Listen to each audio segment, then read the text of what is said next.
इथफाई coin ने last लगभग 7 से 8 डेज के अंदर यहाँ पे 50% से ज्यादा का पंप दिया था। अभी क्या इसके अंदर एक बड़ा करेक्शन हमें देखने को मिल सकता है या और पोटेंशियल इस कॉइन के अंदर बची है, आइए समझते हैं इस वीडियो के अंदर। साथ ही यहाँ पे बात करेंगे इथेरियम के ईटीएफ के बारे में और भी बहुत सारी इंपॉर्टेंट न्यूज के बारे में जो बिटकॉइन और यहाँ पे मार्केट को इम्पैक्ट कर सकती हैं इस समय के लिए। तो सबसे पहले बात करते हैं इथफाई यानी कि ईथर.फाई बेसिकली है क्या। तो ये बेसिकली एक स्टेकिंग प्रोटोकॉल है इथेरियम के लिए, जहां पे हम बेसिकली अपने इथेरियम को स्टेक कर सकते हैं एंड उसके बदले में हमें यहाँ पे EETH नाम का नेटिव टोकन इनका मिलता है, जो कि हमारा यहाँ पे बाद में लिक्विड स्टेकिंग के लिए भी यूज हो सकता है या फिर हम उसको सेल करके यहाँ नॉर्मली प्रॉफिट ले सकते हैं। एज अ रिवॉर्ड हम उसको यहाँ पे मान सकते हैं। एंड यहाँ पे अगर आप टोटल वैल्यू स्टेक देखते हो तो 3.88 बिलियन की वैल्यू ऑलमोस्ट स्टेक कर दी गई है इनके प्लेटफॉर्म के ऊपर, जो कि एक काफी बड़ी वैल्यू होती है। अगर लास्ट कुछ टाइम के अंदर मैं इनका टीवीएल देखता हूँ, टोटल वैल्यू लॉग देखता हूँ, तो यहाँ पे आप देख सकते हो 1.24 मिलियन के लगभग इथेरियम जो है वो यहाँ पे टोटल स्टेक करे गए। यहाँ पे आप देख सकते हो लगातार ये वैल्यू इंक्रीज होती हुई दिख रही है, जो एक पॉजिटिव पॉइंट है इनके लिए। वहीं यूएसडी भी अच्छे खासे वॉल्यूम में इनके पास यहाँ पे बड़े आपको दिख रहे होंगे, जिसकी वैल्यू अगेन यहाँ पे काफी बूस्ट होती हुई चल रही है, यानी कि ये एक टोटली पॉजिटिव पॉइंट है। अगर हम फंडामेंटली देखते हैं कि टीवीएल लगातार यहाँ पे बढ़ रहा है, टोटल वैल्यू लॉग बढ़ रही है। बाकी ये प्रोजेक्ट और भी ज्यादा हमें बूम करता हुआ जब देखेगा जब यहाँ पे इथेरियम का ईटीएफ का अप्रूवल मिलेगा, जो कि माना जा रहा है कि हमें मई के अंदर होता हुआ दिख सकता है। जस्टिन सन जो कि ट्रोन के फाउंडर हैं, उन्होंने ये स्टेटमेंट दिया है कि लाइकली अनलाइकली यहाँ पे मई के मंथ के अंदर हमें अप्रूवल देखने को मिल सकता है इथेरियम के ईटीएफ का, जो कि अगर होता है फ्रैंकलिन वाला ईटीएफ अगर अप्रूव्ड होता है तो इथेरियम तो बम करेगा करेगा।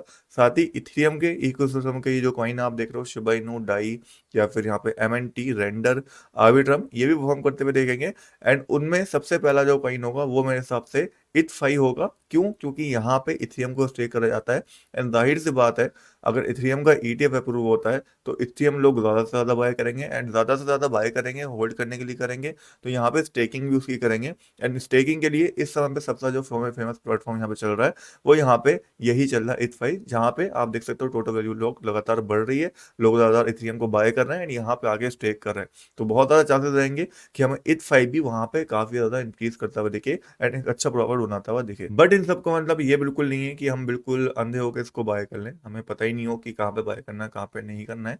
टेक्निकली देखना भी इसको बहुत इंपॉर्टेंट है। क्यों इंपॉर्टेंट है? क्योंकि सिर्फ और सिर्फ 11.52% सप्लाई ही यहाँ पे सर्कुलेशन के अंदर आई है। बाकी आप देख सकते हो यहाँ पे मैक्सिमम सप्लाई 1 बिलियन की है, वो टोटली यहाँ पे अभी लॉक्ड है। अगर हम डाटा के हिसाब से देखते हैं तो यहाँ पे आप टोटली देख सकते हो हमारे पास अभी जो सप्लाई सर्कुलेशन के अंदर आप देख रहे हो 1 बिलियन में से ऑलमोस्ट 11% ही आई है एंड ऑलमोस्ट 890 मिलियन की जो सप्लाई है वो टोटल अभी अनट्रैक्ड है और अभी अनलॉक्ड है। कभी भी सर्कुलेशन के अंदर उसमें से सप्लाई आना स्टार्ट हो सकती है। उसकी डेट यहाँ पे अभी कंफर्म नहीं करी गई है कि कब हमें आती हुई दिखेगी बेसिकली सर्कुलेशन का सप्लाई, बट जब भी आती है तो उसके प्राइस के ऊपर नेगेटिव इम्पैक्ट जरूर पड़ेगा, बिकॉज ये एक बहुत बड़े अमाउंट है सप्लाई का। अब किस तरीके से इसको ये रिलीज करते हैं या ईयर टू ईयर करते हैं, किस तरीके से डे टू डे करते हैं जैसे गाला कॉइन की होती है, वो इनके ऊपर डिपेंड करेगा। बट जब भी ये सप्लाई सर्कुलेशन के अंदर आएगी तो उसका नेगेटिव इम्पैक्ट हमें प्राइस के ऊपर जरूर देखने को मिलेगा, बिकॉज अगर सप्लाई बढ़ती है डिमांड सेम रहे तो प्राइस डिक्लाइन करता है। डिमांड इंक्रीज करना बहुत इंपॉर्टेंट हो जाती है जब नई सप्लाई सर्कुलेशन के अंदर आ रही होती है उस समय पे। तो ऑल ओवर ये छोटा सा इसका नेगेटिव पॉइंट था कि सर्कुलेशन के अंदर सप्लाई अभी बहुत कम आई है, बहुत सप्लाई आना बाकी है। बाकी ऑल ओवर जो फंडामेंटल हमारे पास पॉइंट्स है वो काफी स्ट्रॉग है, टीवीएल वैल्यू काफी स्ट्रॉग है, फंडामेंटल यूज केस भी स्ट्रॉग है एंड यहाँ पे वेल्स की होल्डिंग भी 97% से ज्यादा है, यानी कि काफी वेल्स जो बड़े अमाउंट में इन्वेस्ट करते हैं उनका ट्रस्ट है इस टोकन के ऊपर, जो कि कहीं ना कहीं इसको बूम करवा सकता है आने वाले बुल रन के अंदर। नाउ नेक्स्ट बात करें इसकी एक्चुअल बाइंग कहाँ पे बनेगी, टेक्निकली कहाँ पे बाय बनता है, तो यहाँ पे 50% की रैली ऑलरेडी यहाँ पे कर चुका है। मेरे हिसाब से जो एरिया मैं देख रहा हूँ जहाँ से एक जंप आने के चांसेस रहेंगे वो अगेन 3.302 का रहेगा। यहाँ पे लिमिट बाय ऑर्डर ला के हम छोड़ सकते हैं, चांसेस हाई रहेंगे कि यहाँ तक अगर प्राइस आता है तो एक सडन जंप हमें देखने को मिल जाए। उससे पहले बाइंग करना मेरे हिसाब से थोड़ा इवन काफी ज्यादा रिस्की रहेगा, बिकॉज अभी हम एक रेजिस्टेंस से रिजेक्शन ले रहे हैं एंड मेरे हिसाब से जब तक यहाँ पे 4.916 इसके ऊपर 4 आवर कैंडल क्लोजिंग नहीं होती या डेली कैंडल क्लोजिंग नहीं होती, उससे पहले बाइंग करना रिस्की है। या तो इस एरिया में गिर के आए प्राइस या फिर इसके ऊपर 4 आवर या डेली कैंडल क्लोजिंग दे तो एक्चुअल में बाय बनेगा। अगर मैं डेली चार्ट भी इसका देखता हूँ, यहाँ पे भी ब्रेकआउट जरूर करा है, बट ऑल ओवर आप देखोगे तो हम एक रेजिस्टेंस के ऊपर है। अगर मैं इसको ही यहाँ पे डेली चार्ट के अंदर कन्वर्ट कर लूँ तो यहाँ पे आप देख सकते हो जो प्रीवियस सपोर्ट हमारा था वो अभी यहाँ पे रेजिस्टेंस का काम करेगा एंड वहीं पे प्राइस डायरेक्शन ले चुका है। ठीक है, ये जो एरिया था हमारा 4.916 का जो पहले सपोर्ट था, अब ये डायरेक्शन देगा, रेजिस्टेंस बनेगा। जब तक इसके ऊपर डेली कैंडल क्लोजिंग यहाँ पे नहीं होगी तब तक चांसेस हाई रहेंगे कि यहाँ पे हमें डायरेक्शन नीचे की साइड देखने को मिले, और नीचे की साइड डायरेक्शन आएगा तो कितना गिरता है प्राइस वो बता पाना काफी मुश्किल यहाँ पे होता है। दैट्स वाई मैं थोड़ा सा अभी के लिए वेट करूंगा कि 4.916 इसके ऊपर डेली कैंडल क्लोजिंग हो तो मैं बाय करने जाऊंगा इस फाई के अंदर।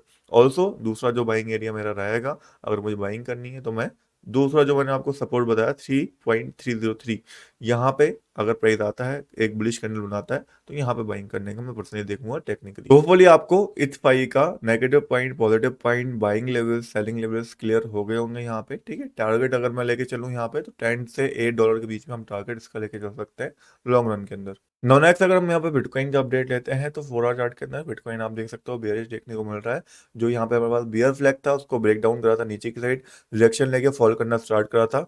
अभी चांसेस हाई है कि $59,600 का जो लेवल है, जो रेंज है, वहां तक गिर के आ जाए प्राइस एंड वहां से मैं एक जंप एक्सपेक्ट करूंगा। ठीक है, तो यहाँ पे मेरा लिमिट बाय ऑर्डर अभी प्लेस है। लास्ट टाइम भी ये चीज बताया, बार बार बता रहा हूँ, बहुत हाई चांसेस रहेंगे कि यहाँ से एक सडन जंप हमें देखने को मिल जाए, बिकॉज इस समय पे $70,000 के ऊपर बहुत सारे लोगों के स्टॉप लॉस लगे हुए हैं, जो लोग शॉर्ट करके बैठे हैं, तो शायद वहां तक जाए एक बार प्राइस उनके लिक्विडेशन को हिट करवाने, उनके स्टॉप लॉसेस को यहाँ पे खाने। और तो यहाँ पे अगर हम बिटकॉइन का डेली चार्ट देखते हैं तो यहाँ पे भी वही लेवल मुझे दिख रहे हैं। ठीक है, यही जो $59,600 का एरिया, यहीं से जंप आने के एक्सपेक्टेशन दिख रहे हैं। कुछ इस तरीके से मूवमेंट हमें देखने को मिल सकता है। अगर ऐसा नहीं होता है तो चांसेस हाई फिर बनेंगे इसके नीचे अगर डेली क्लोजिंग हो गई, फिर हम $52,000 से $50,000 के एरिया के बीच में गिरते हुए जा सकते हैं। एंड यहाँ पे भी मैंने इसलिए पहले से अपना लिमिट ऑर्डर डाला रखा है 100 के ऊपर। ठीक है, बाकी चीज़ें तो यहाँ पे काफ़ी ज़्यादा डिपेंड करने वाली हैं यूएस की जो एफओएमसी मीटिंग होने वाली है उसके ऊपर। वहाँ पे इंटरेस्ट रेट हाइक नहीं होगी और कुछ पॉजिटिविटी निकल के आएगी उस मीटिंग के अंदर या फिर उस यहाँ पे सेशन के अंदर जो बेसिकली स्पीच वगैरह देंगे पॉवेल, तो कहीं ना कहीं वो पॉजिटिवली मार्केट को इम्पैक्ट करेगी।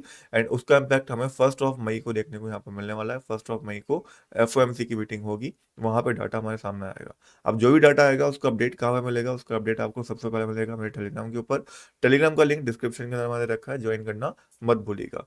ऑल्सो बात करें कुछ ऑल्ट कॉइन्स और इथेरियम के बारे में, तो इथेरियम की ईटीएफ वाली न्यूज़ आने के बाद काफ़ी बुलिश हमें देखने को मिला था एंड जो एरिया मैंने मार्क करा था वहाँ से हमें जंप भी देखने को मिल गया। अभी करंटली जो इथेरियम का सपोर्ट एरिया मैं देख रहा हूँ जो इंपॉर्टेंट है वो $2,973 का है, जहाँ से मैं एक जंप एक्सपेक्ट करूंगा इथेरियम के अंदर। उसके अलावा अगर हम बात करते हैं यहाँ पे सोलाना के बारे में, सोलाना के लिए वही सेम लेवल रहेंगे $127 एंड $106 का। ठीक है, उसके बाद ईएनए कॉइन का लेवल जो रहेगा बाइंग का वो 0.704 का रहेगा। बाकी कॉइन्स का अपडेट तो मैं आपके साथ ऑलरेडी यहाँ पे शेयर कर चुका हूँ। ऑल्सो यहाँ पे ये कुछ लिस्ट है उन कॉइन्स की जो यहाँ पे इथेरियम इकोसिस्टम के अंदर आते हैं, जहाँ पे जैस्मी, मंटा, आर्बिट्रम, सेफवाल, ये कॉइन्स आपको देखने को मिल जाएंगे। तो इन लिस्ट को आप अपनी वॉच लिस्ट के अंदर रख सकते हो, बिकॉज ईटीएफ अप्रूव होने के बाद ये लिस्ट आपको पंप करते हुए देख सकती है एक नए ट्रेंड की तरह। बाकी आज की वीडियो में ये अपडेट था, होपफुली वीडियो आपके लिए हेल्पफुल रहेगी होगी। नेक्स्ट वीडियो के अंदर मिलते हैं, गुड बाय।